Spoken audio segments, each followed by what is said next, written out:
C'était un petit garçon qui vivait dans un village lointain. Chaque matin, avant même que le soleil ne se lève, il prenait 2 seaux et marchait plusieurs kilomètres pour aller chercher de l'eau à la rivière. Ses épaules étaient fatiguées, ses pieds nus couverts de blessures. Mais il n'avait pas le choix. Sa famille avait besoin de cette eau pour boire, cuisiner et vivre. Un jour, en posant ses seaux tremblants devant la maison, il a regardé sa mère essoufflée et ses petites sœurs affamées. Et il s'est dit, pourquoi devons-nous souffrir ainsi? Pourquoi l'eau ne pourrait-elle pas venir à nous? Alors, il a commencé à rêver. Avec ses petites mains, il a essayé de creuser la terre, de poser des bambous comme des tuyaux, de fabriquer des canaux de fortune.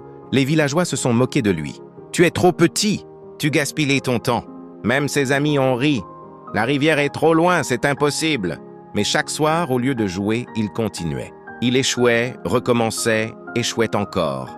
Mais jamais il n'abandonnait. Car au fond de lui, il savait qu'un jour, ses efforts porteraient des fruits.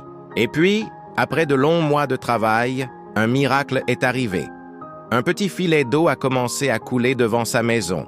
Ce n'était pas une grande rivière, mais c'était suffisant pour remplir un seau sans marcher des heures. Sa famille a pleuré de joie. Les villageois, eux, n'ont plus ri. Ils ont été inspirés. Ce garçon avait compris une vérité simple.